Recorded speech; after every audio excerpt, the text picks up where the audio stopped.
Well, good morning, lords and ladies, and welcome back to A Morning with the Lord. It's 29th of the 10th, 2021. It's currently in the morning. We've got a lovely another morning here, waking up to rain on the roof. Nothing can beat that. Now I tell you, I spend most of my time walking and on public transport, and even having to walk in the rain, it's still beautiful to wake up to. However, that's the only good thing to wake up to, I find, this morning. Doing my surfing of the web before the show, I've come across one of my favourite YouTube creators, an Australian comedian slash journalist, FriendlyJordies, and the fight is back on, people.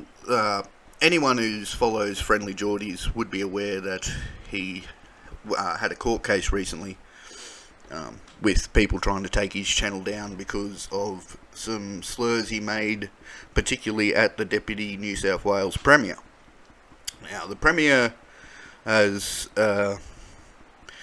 stepped down now. He's not the Premier anymore, but the court case turned out in Geordie's favour. The judge basically throwing it out, saying it's an absolute load of hogwash, and to stop being a bunch of prissy little sooks.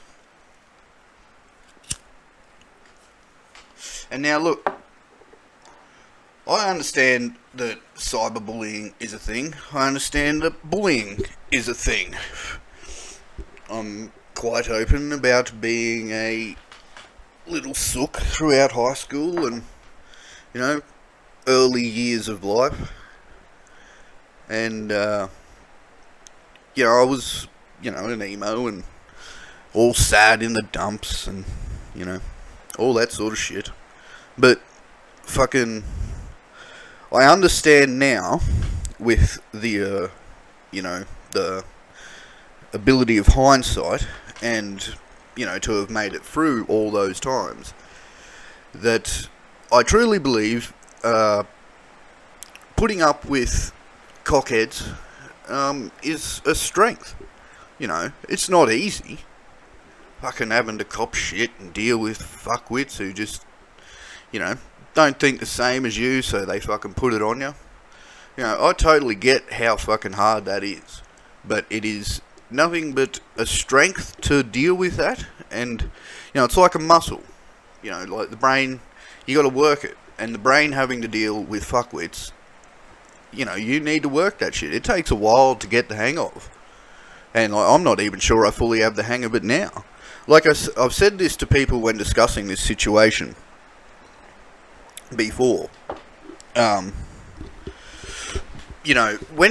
When you come across stuff online, when someone comments on your wall or mentions to you directly, the brain doesn't, we get affected by that because the brain, it feels like it's actually being said to us. It doesn't matter whether it's being typed. We react to it on a personal level because, we're personally tied in with Facebook and all that. I get that. But that's something everyone has to bloody learn to deal with. We cannot wrap ourselves in bubble wrap. It only makes you weaker. It honestly does. And I'm fucking sick and tired of hearing the government trying to fucking put a quash on this shit. Now, I was going to save this to last because I believe this to be an important bloody thing. But, I've got a few other world news stories up that I want to look over. But I just started watching this video and I think I got to start with it because this is really scary stuff. These rules that the government wants to put in place, we will lose all our, we're at a risk of losing all our freedoms. The freedom, they're going to change Facebook and Google. You're not going to be able to, if someone says something to you or you say something that someone might consider to be offensive, they're going to be able to take people to court over that type of stuff. Over a comment or a meme or anything that they consider to be inappropriate for the internet here in Australia. You know, they're going to cut it off a lot like China has done to theirs. It's going to be its own thing, and you know, you're not going to get posts from outside unless they're part of the agenda. And like, this is a scary bloody thing. So let's have a look at this here. Hopefully the rain isn't coming through too loud and you can hear alright. But yeah, let's play this. Have a listen. About free speech, regurgitating that one Voltaire quote they think all makes them sound really well read of hate what you say, but I defend your right to the death to say it. Had a cry when Trump was taken off Twitter. You go on their belief page, the only one that's highlighted in f***ing bold. We simply believe in individual freedom and free enterprise, and if you share this belief, then ours is the party for you. Why then is Mr. Sneeden now saying about social media that the biggest revolution of individual freedom and enterprise in human history? Have a look at how half the female population describes themselves now. Entrepreneur! Fits right in your pocket, and yet now Snee's saying people can just go on there, not say who they are, destroy people's lives, and say the most foul and offensive things to people, and do so with impunity. Now that's not a free country where that happens. What the f*** are you talking about? Exactly. What the fucking fuck are you talking about, you punsy ass motherfucker? Oh, how can you believe these words are fucking being spoken by the Prime Minister of all people? Like, and like he pointed out, on their website, the only thing in fucking bold is they believe in freedom. And then you got this, like, listen to the statement. People can go on there and say what they want. That's not freedom. Fuck you. Fuck you. Fuck you. How fucking dare you even say that fucking shit? Like, completely contradict yourself in one statement. And this, like, people will run with this shit. Because I know people fucking want, you know, like, cyberbullying being an issue, you know. Like, there are kids, definitely, that get affected by this shit. But that's where, like, fuck it. You know, kids say shit at school too. You know. I was around before Facebook. You know, the internet was like, we were still using Yahoo bloody radio when I was at school. School still sucked. It was all shit. You know, nothing is fun when you're a fucking kid. Everyone's a cunt. You know? God, grow up. And then you get these pricks in power who are still fucking playing the school games, obviously, because they care about this shit. Man, I could not wait to get my first bloody troll. You know? That's half part of the fun. We all expect it now. We know if we go out there and put shit up on Facebook, there's a good chance someone might say, "Oi, you're a dick." And you just gotta fucking wear that. I mean, Jesus. How fucking soft are we becoming? Yeah, and I fucking hate that mentality that you have to be tough. But, you know, I don't agree at all with people in social situations that try and fucking stand over other people. You know, I understand this conversation is just a little bit deeper than, you know, saying, "Oh, you harden up." But the bottom line is, you've got to learn to wear shit. Everyone does. We can't coddle each other. Has that ever worked for anyone? Maybe, you know, when you get your dad to go in and fucking scare some cunts, they might stop doing it when you're a kid or something, but at the same time, they're not gonna, like, that's not gonna actually solve the problem. They're still gonna think you're a dick. You know? Ugh.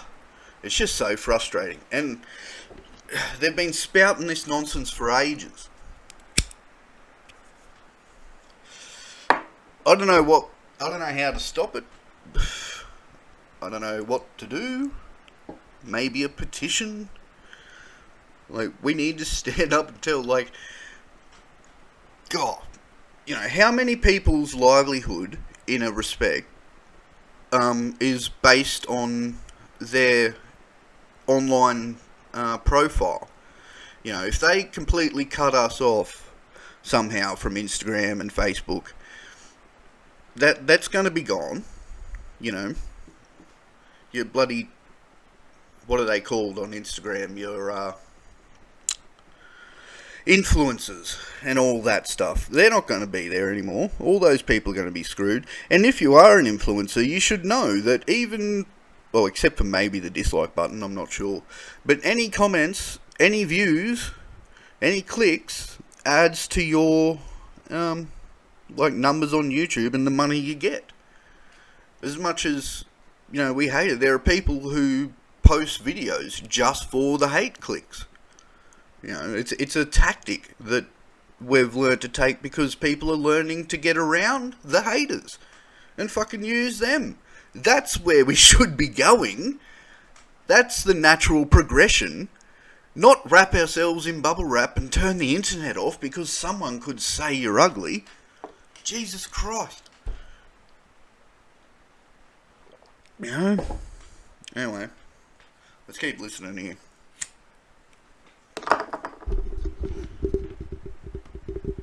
How much freer can it get where you get to say exactly what you want without any repercussions?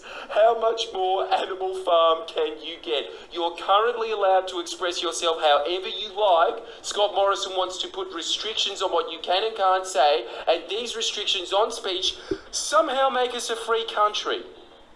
They're trying to make the future Voltaire quote, as Barnaby Joyce once said, "I don't agree with what you say, so I'm going to make it illegal." Well, I guess that's kind of a free speech warrior. Didn't think that was Orwellian enough? Try this one on for size. And you know, the companies, if they're not going to say who they are, well, they're not a platform anymore, they're a publisher. Isn't that amazing? No context, no explanation as to why that makes them a publisher. In fact, it doesn't even make sense. How does them not revealing identities make them a publisher when publishing cowards like Pedestrian put up staff whenever they don't want to put their name to an article that they know will attract hate, but Scott gets up in front of a camera, publisher, publisher, publisher. Yeah, that's right, mate. Look into my eyes. Publisher, publisher, publisher. And the reason they're so desperate to define them as a publisher, we explained this in a previous video that we did on this, but the reason the coalition are desperately trying to associate social media with the notion of being a publisher is because a publisher has an editor, and do you know what an editor does? No? Well, you're a dumb aren't you? This is what they do to your speech. Cut it. That's their entire job. Now not just in music feeds, but the comments on music feeds articles. The Rolling Stones shit all over the Beatles. I mean, they're both good bands, it's just I personally like the Beatles more. ScoMo certified. Jagger's hips were just a bit much for me, you know. In other words, if the platform has an editor, it becomes a mouthpiece for the government, as the government has the power to penalise them into submission. You want an example of that? Here's Attorney General Michaelia Cash. Oh, sorry, there she is. Margaret Thatcher after using SK2, stating, "Our work to ensure that defamation law is fit for purpose in the digital age remains critical." Here's Publisher 10 saying, "The bottom line is, our current laws around social media, hate speech and defamation aren't fit for purpose." Pure uncritical regurgitation. Now that's accountability. Almost as if publishers like 10 act as a platform for the government's views and a publisher for everyone else's. And the reason the government wants platforms like Facebook to become publishers is so they follow suit and have to behave exactly like 10. Let's go back to the original. Don't make fun of my daughter, Bill. The horrifying Online Safety Act passed using the exact same pretext of another coalition politician having a spat that, "Hey, let my daughter get on with thinking she's awesome at a job she definitely didn't get exclusively because I'm her dad." It gives a single, government-appointed woman power over what is and isn't acceptable speech. How do they determine what is and isn't acceptable speech? A test of being content that would be regarded by a reasonable person as intended to harm. It needs to be menacing, harassing or offensive. So we set an appropriate test to balance the freedom of speech issues. Wow. That leaves me with so much confidence that extremely subjective words like offensive won't be liberally interpreted, just like they liberally interpreted the word freedom to mean freedom is a single woman plonked into a position of Tsar-like powers, reading everyone's thoughts at once, like the God Emperor in Doom, determining periodeth. Oh, well, I'm very offended by that, and I'm very reasonable too. You go sit in the naughty corner, I'm blocking your account. I'm telling you, dude, look at what Lee Sales does to criticism on Twitter. That's going to be the government. In other words, if you were really into Jordan Peterson's rise to stardom point of standing up to the tyranny of compelled speech. Personally, I was into it because of the crying on multiple podcasts about the idea of individualism. But his point of being forced to call a Zim is the beginning of government tyranny. Where are we then on the scale now that everyone's thoughts are being permanently policed? Unlike Canada's government, who at least clearly defined what is and isn't offensive, ours is just a random simulator based off of external factors like, Mummy hasn't had a wine today, someone's getting blocked. Then, not yet satisfied with passing that, ScoMo then said, not enough restrictions. Just so you know, guys, we're putting up more restrictions. Free country. The one silver lining to all of this is that at least you now know that the Liberals' entire belief system, every single supposed wishy-washy value they have, exactly like BP's company values, meaningless. I'd say they're not worth the paper they're printed on, but they know that, and that's why it's available online. At least you can now see that the only reason the coalition ever pretended to defend free speech is because until now they had a complete monopoly over it. A party that serves the oligarchy talking into a manufactured press bubble owned by that oligarchy, and therefore they were never challenged to abide by Voltaire's quote, ever. As soon as they were, oh, this sucks. Voltaire, he never got a mean tweet. Not true, I once... Yeah, we'll leave that there. The video's almost over. I will leave the link to it. Of course, old FriendlyJordies fighting the good fight, the lad. You know, but like he said, you know, like he words it perfectly. There isn't much more I could say except to express the rage that I feel. And people, you know, the swearing part of the brain actually comes from the part of the brain which handles pain and pain relief. Like, that's why when you kick your toe you generally swear, because it's an automatic reaction. You know, so even though that would be disgusting speech and you can't really use that type of talk in public, it's human nature, something that can't quite easily be controlled without fucking dumbing the brain. That's the only way to truly control that stuff, and that would be another word for mental retardation. I don't actually know if I can use that word. Stunt mental growth. But, yeah. Anyway, let's go on to the world headlines that I've got up. I thought today we would expand out of our little neck of the woods and have a look at some other stuff going on in the world. Now, I've got 3 stories up here. One to do with China's military tests here. China just tested a hypersonic missile. What will you do to keep up with them militarily, and can you vow to protect Taiwan? Yes and yes. We are One woo! militarily, China, Russia, Listen to that. the rest of the world knows. That's America, and that's the president. And they asked him, with China's tests, can America stand up and will they protect Taiwan? Which, as we've been discussing, is a currently ongoing situation with China vowing to invade and conquer Taiwan. And Taiwan, I'm pretty sure, is an island nation, and like they have, I'm probably wrong there. My geography on the area isn't the best, but they're not overly large, I know that. in landmass, and China's basically just surrounded. Like, it's just waiting for them to take it, and once they do, it's going to be most likely fucking scraps on. But like, listen to that. Like, that's the American president being asked a question, and he said, "Yes, we will protect Taiwan." And out of an entire American crowd, there is one person that said, "Woo." That's some telling stuff. Let's listen to what else Biden has. This is a very short clip, then we'll scroll down to the actual article. We have the most powerful military in history of the world. Don't worry about whether they're going to be more powerful. What you do have to worry about is whether or not they're going to engage in activities that will put them in a position where they may make a serious mistake. And so I've spoken and spent more time with Xi Jinping than any other world leader has. That's why you hear people saying Biden wants to start a new Cold War with China.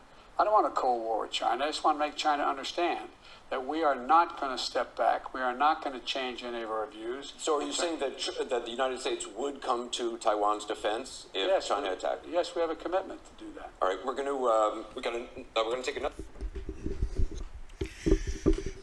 That's China sends a warning to US in military training. North Korea fires at least one ballistic missile off the eastern coast. Ooh, shit is going down. Alright, let's look at this article first. The other two that I just said are little videos, like that one. We'll watch them at the end. I just don't want to click on something and have the page, disappear and go to some other link. Alright, let's get into this article here. The top US general said China's test of a hypersonic weapon earlier this year was very concerning, and that it has all of our attention. Okay, so this was earlier this year. I thought it might have been more recent. They're obviously this is almost a clickbaity article by the look of it. Or an excuse to show that clip. But anyway, Joint Chiefs of Staff Chairman General Mark Milley, speaking to Bloomberg Television, stopped short of calling the test a Sputnik moment, but he did acknowledge it's very close to that. He called the test of the weapon a very significant technological event that is just one element of China's military capabilities. It was the first official acknowledgement of the test from the Pentagon, which has so far declined to comment. The Chinese military capabilities are much greater than that single test, General Milley said. They're expanding rapidly in space, in cyber, and then in the traditional domains of land, sea, and air. China is very significant on our horizon, General Milley added. Earlier this month, the Financial Times reported about a Chinese test of a hypersonic glide vehicle launched from a rocket in low Earth orbit that could theoretically be capable of evading US missile defense systems. The speed with which the Chinese developed the system surprised US national security officials. Well, bloody hell, they've been hacking into everyone's military shit for a while now. I know, we had like just a total, what I hope is a fuck up here in Australia a few years ago now, I think. But we were building a new spy headquarters, and someone leaked the plans online, and like China got a hold of them, and they got all the blueprints, they know the ins and outs, they know the security, like it was a total plan, like making that entire building absolutely pointless. Like God knows what else they've got a hold of. Plus, them guns are smart, I'm sure they've got their own tech geniuses going on stuff. Anyway, we keep going here. Defense Secretary Lloyd Austin has repeatedly emphasized that China is the pacing challenge for the Pentagon as Beijing races to modernize its military. And last week, CIA Director Bill Burns said China is the greatest technological threat to the US. But we're all aware of that. I think in terms of broad capacity, across the range of emerging technologies, I think China probably today is, Mr. Burns said, speaking at Stanford University. On Wednesday, Pentagon Press Secretary John Kirby declined to comment further on the test. He said the hypersonic missile test is one of the suite of concerns relating to China in the Indo-Pacific region. I stopped there for a second because they go from one sentence saying you declined to comment and then the next sentence is a comment. Anyway, there's a suite of issues with respect to China from the security perspective that deeply concern us about the trajectory, about where things are going in the Indo-Pacific, Mr. Kirby said. Taken together, all of those things are reason for concern and are being used to inform the operational concepts that we want to be able to employ. And that's the end of the article. Alright. Well, there you go, eh? Clickbaity article, but like I said, that might just be so they can show these videos. Alright, I'm going to click on the China sends warning to US in military training just to see what that is.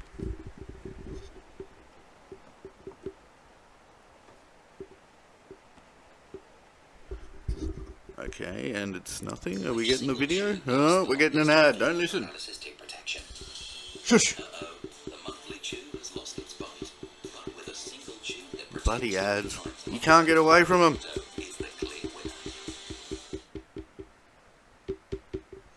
Alright, here we go. Soldiers trained for the invasion of Taiwan. A new propaganda video shows an amphibious assault. Beijing says this training exercise targets Taiwan independence and interference by external forces like the U.S. A warning for President Joe Biden and other U.S. allies who continue to voice support for Taiwan. U.S. arms sales to the island at record highs. Taiwan's defense minister says China could launch a full-scale war by 2025. He says military tensions are the worst in more than 40 years. The mainland's massive army poses a growing threat to the world's only Chinese-speaking democracy. Let me ask you a really quick question. On the streets of Taiwan, we get a sense of the mood on the ground. It's not what you might think. China is for a long time like they want to take over Taiwan, but they just saying we don't know that. They're still here. Yeah, we're still here. Louis Young owns a small burger restaurant. He believes Taiwan is a country, his country, not part of China. Tea shop owner Li Su thinks the U.S. military would intervene. I think the United States has to help because of Taiwan's strategic position. As long as Taiwan does not give up on itself and has a strong defensibility, I think the United States will definitely help. This month, China flew a record number of warplanes near Taiwan, including fighter jets and nuclear-capable bombers. Beijing has never ruled out taking Taiwan by force, insisting the island is part of mainland China, even though it has its own government and military, more than 70 years after China's civil war. Could you imagine that? God bless them, honestly. Alrighty, shush. But, you know, we've seen this depicted in movies. Our grandparents probably saw this in real life, but you know, we haven't fully experienced it yet as a people, especially Australia. I mean, we got bombed during World War II, and I think small invasions up around Papua New Guinea and near Darwin. But we don't know the terror of having fighter bombs flying overhead, or, you know, countries telling us that they're about to enter and take us out. And like those guys, you know, they're still at work every day, doing the grind, just life going on, and holding hope, staying strong. Yeah. God bless them. Hopefully nothing happens along those lines, because, yeah, it's really, you know, there are now 2 oh shush, bloody videos, fucking ads, fuck off. Oh, now it's opening a link. Oh, Jesus Christ. Fucking internet. Alright, we've got another story here that took my eye. It's in regard to thousands of dead sea creatures rocking up on the UK shores, which is very interesting. I wonder what's going on here. We'll see what they say. It says British environmental watchdogs have launched an investigation after thousands of deep-sea creatures washed up on beaches in northeast England. Sharon Bell, a Marks by the Sea resident, told CNN she walked the beach near her home every day and had seen a steady build-up of soft crustaceans in the past few weeks. Miss Bell said she went to the beach on Monday morning and was shocked to see the seaweed was piled high to the waist level, but it was absolutely full, and I mean thousands of dead crabs and alive crabs, all varieties, and lobsters as well. And there's a picture here of just the beach looking littered. She told CNN she visited the beach again Wednesday, only to find the smell was absolutely terrible. Oh, could you imagine? That's worse than when you walk past a wheelie bin that's got some prawns in it, been there all day. That's an entire beach of thousands of crustaceans in the sun. The UK's Environment Agency told CNN it was working with the Centre for Environment, Fisheries and Aquaculture and North Eastern Inshore Fisheries Conservation Authority to investigate why hundreds of dead crabs have washed up along the shore in the Tees Estuary and neighbouring beaches.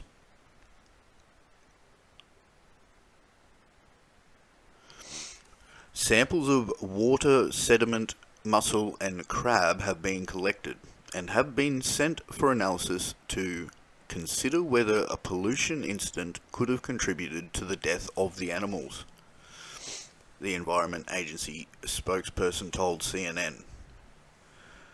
Jacob Young, who represents the seaside town of Redcar in the UK Parliament, tweeted Sunday that the developments along the coast were deeply worrying. Miss Bell said she and her husband spent over 4 hours trying to put as many of the crabs that were still alive and trapped in the seaweed back into the water. Good on them. Good on them. It was devastating to see them laying there, she said. It's saddening because it is such a beautiful area to live in, Miss Bell added. She hoped locals would get answers. If it is a man-made incident and we've actually done it, then obviously we need to make sure it's not going to happen again, she said. And that's about all you could hope for, isn't it? You hear about something and you fix it. Well, that was a short article, but that's interesting, you know. I wonder what it could have been. I mean, we've had all these, like you hear about this happening in South America a fair bit, like with the red rain and the fish washing up, like in the harbours. I remember there was like a couple of times I think it's happened over us in South America, and it makes you wonder, like, is it something we're doing? Because I know, like, I don't think the UK's waters would exactly be affected by this, at least not yet, you would hope.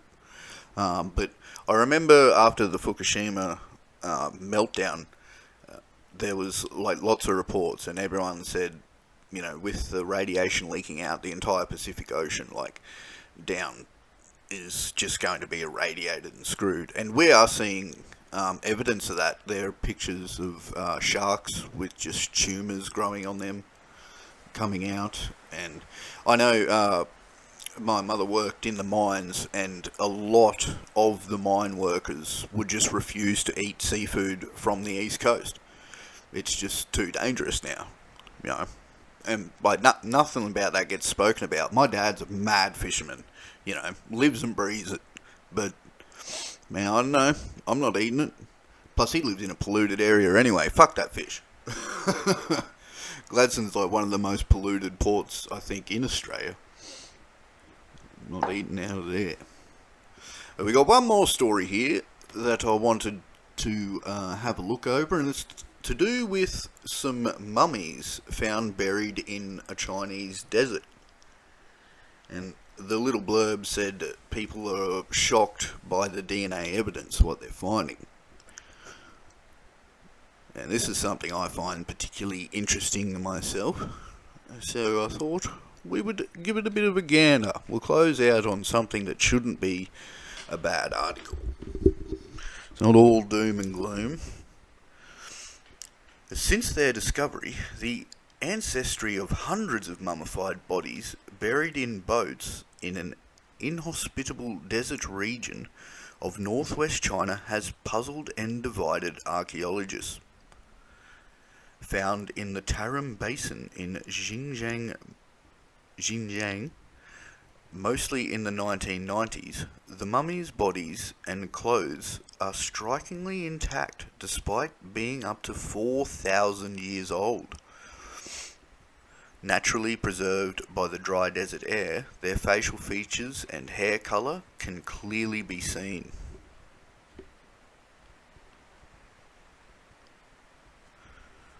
Their Western looks, felted and woven wool clothing, and the cheese, wheat and millet found in their unusual graves suggested they were long-distance herders from the West Asia steppe, or migrating farmers from the mountains and desert oases of Central Asia.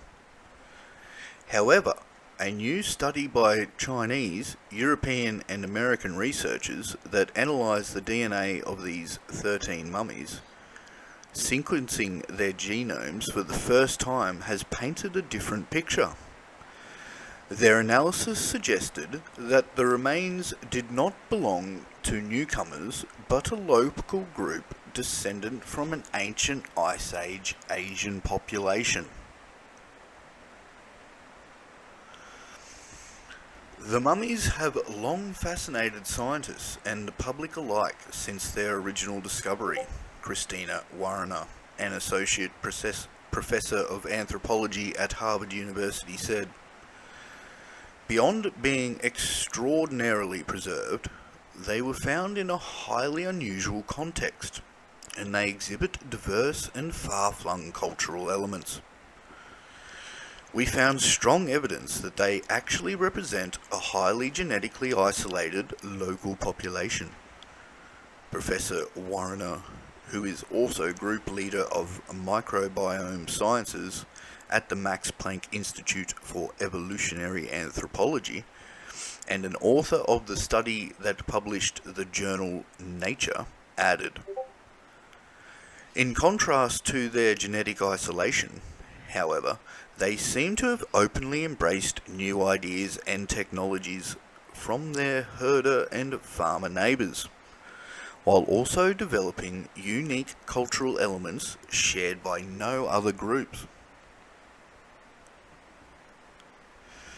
The researchers looked at the genetic information from the oldest Tarim Basin mummies, dating from 3,700 to 4,100 years old, together with genomes sequenced from the remains of 5 people from the Dzungarian Basin further north in the Xinjiang I can't pronounce that properly, it's spelled Uyghur autonomous region in China. Dating back between 4,800 and 5,000 years ago, they are the oldest human remains found in the region. Ancient DNA can provide powerful evidence about the movements of people at a time when written records or other clues are scarce. Vagish Narasimhan, an assistant professor at the University of Texas at Austin, who has worked on genetic samples from the Central Asia region, said he was involved in the study and called the research exciting. The research found that the Tarim Basin mummies showed no sign of admixture, a scientific term for having babies, with other groups that lived at the same time. The mummies were direct descendants of a group that was once widespread during the Ice Age, but had largely disappeared by the end of that era, around 10,000 years ago. Called Ancient North Eurasians, traces of this hunter-gatherer population survive only fractionally in the genomes of present-day populations, with indigenous people in Siberia and the Americas having the highest known proportions. Finding them in the Tarim Basin and dated to these years was unexpected. The other genetic samples from farther north in Xinjiang showed that the people they came from mixed extensively with different Bronze Age populations in the region, making it remarkable that the Tarim Basin mummies were so genetically isolated. While remote now, in the Bronze Age, this was a region of incredible crossroads. There was vibrant mixing of north, south, east and west, going back as far back as 5,000 years. Michael Frachetti, a professor of anthropology at the Washington University in St. Louis, who wasn't involved in the study, said, "It makes it all more paradoxical, in a way, that you have a community which is heavily integrated from cultural perspectives, but who maintain some very, very iconic and unique components of their own local ideology, local culture, local burial traditions, as well as a seemingly unmixed genetic profile that goes back even further into the deep time primordial ancestry." Professor Narasimhan said it was possible for a population to be genetically isolated, but also be culturally cosmopolitan. Of course it is. Especially depending on how large the group is. It's a lot easier to track and maintain when they're smaller. Okay, where are we up to? It's not necessary for genetics to always go hand in hand with cultural or linguistic exchange, he said. People can always adopt new techniques, be it farming or metalworking, from other groups, or change their funerary practices and so on, without population movement or turnover. While the DNA study reveals tantalizing details about the mummies, it's unlikely to be the last word on their origins. The study looks at mummies found at a single site, and it's unclear whether sequencing a wider range of sites in the Tarim Basin might result in the discovery of different genetic ties, Professor Narasimhan said. Professor Frachetti said ancient genetic samples from this region are still relatively rare, and it was possible that you could find other genetic influences from the Himalayas or Tibet. Although earlier work has shown the mummies lived on the shores of an oasis in the desert, it's still unclear why they were buried in boats, covered in cattle hides, with oars at their head. A rare practice not seen elsewhere in the region, and perhaps best associated with the Vikings. They bury their bodies in boats. No one else does that. Now that means where that tradition comes from remains one of the biggest enigmas of the desert population, which should be last community in the world to do this, Professor Fricchetti said. And that's the end of the article. But it makes me wonder, perhaps that area is a desert, because it was an inland ocean. But I don't know about the geography of the area. I just thought that would be some interesting archaeology type of news for everyone. I do like a little bit of the upper brow type news, you know what I mean? That's quite interesting, isn't it? You know, yes, it's fascinating. It is interesting, but I find this genetic research to be rather interesting. I was listening to one thing, and apparently, like, pretty much everyone throughout Europe,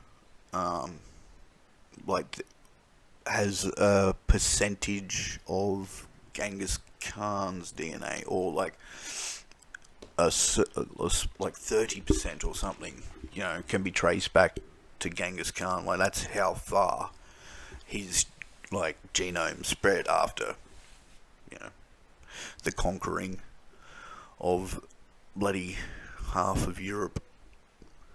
It's very interesting stuff. So I heard too, apparently now, I don't want to offend anyone by saying this, I'm just repeating something I heard in a report, and I might be wrong, it's worth noting, but I heard somewhere that apparently only 1% of the population of Egypt can be traced back to their original lineage.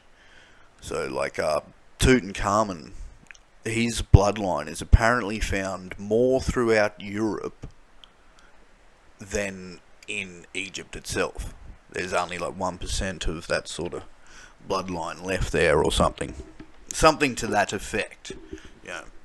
That's interesting too, just to see how far, I mean, like, you know, we're talking about thousands and thousands of years they've had the chance to bloody spread the gene. You know, that sort of thing happens naturally anyway.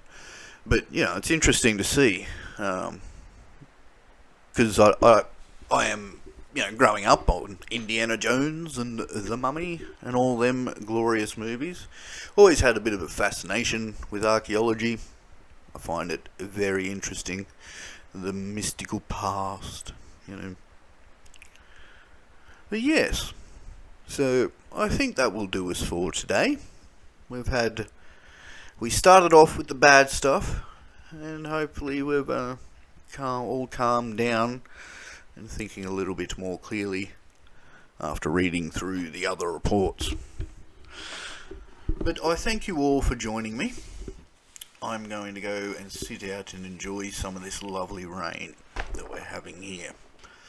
Today, I think I said this at the start, but anyway, today is the 29th of the 10th, 2021, and I look forward to you all joining me next time on A Morning with the Lord.